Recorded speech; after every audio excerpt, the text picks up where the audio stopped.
So there's like a lot to unpack here, and I'm going to try and unpack it like as best I can, because again, like I'm not an expert on this. I didn't watch the whole trial. Like I was upfront about that, and I'm a layperson. Like there's a lot of things that I'm not going to know that other people are going to know, but I do feel like I need to push back on some of this because like there's a lot to unpack here. For one, let's talk about the idea that there was abuse both ways. That's not possible because that's not how abuse works.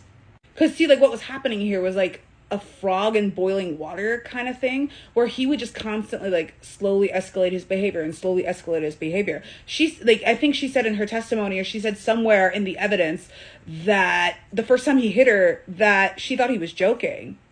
And this man fell off the wagon, like with his alcoholism and drug use and all that stuff.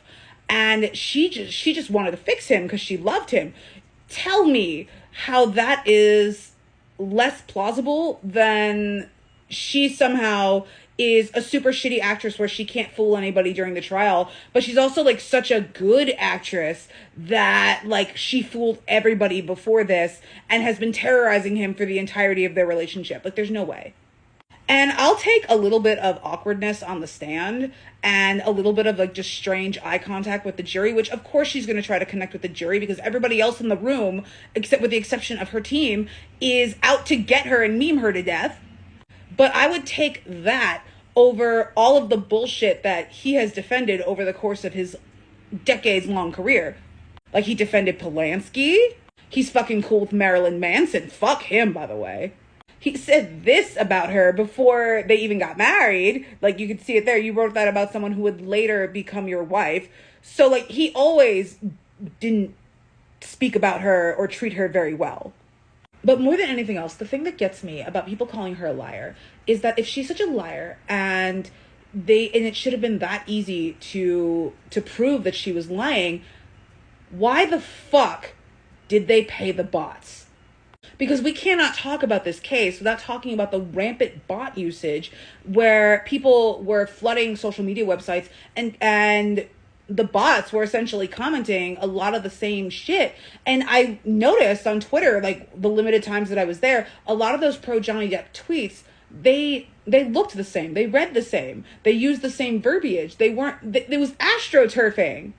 And I'm sorry, there's no way that this man was truly innocent or that he is like the victim in this when he had the backing of the financial system that allowed him to procure all those bots. Okay, all I had to do was Google Johnny Depp bots, and I found a couple good examples of the bot usage when it came to like the trial and all of that. Like, this is a good example, all of them using the same verbiage. This is a good example where everybody is kind of posting the same things, except these aren't people, these are bots. Even the way that this trial was literally everywhere, like you could not escape it. Like I was barely on TikTok and still getting inundated with this content because the algorithm was pushing it because of all the bot content. And there is no way in fucking hell that this man was completely innocent here and that she is like this horrible person and is like completely unbelievable when he was the one with the bot usage. I don't know, like I could go on about this, but I honestly don't talk about this very often because it really fucked me up. Because it would be one of those things where I would hear people just say the most intelligent things when it comes to like conservative media and the way that they astroturf things and the way that they overblow certain topics and downplay others, but then they don't see it happening with this. Like this trial, honestly, if I was really gonna put my conspiracy tinfoil hat on, this trial was social conditioning. This trial was legitimately designed to see how malleable the people are when it comes to being taken in by the internet. And like, if bad actors could go in and get comment and like get these bots to say whatever they're going to say, can they sway the world?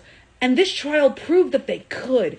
And that's so sad and so scary.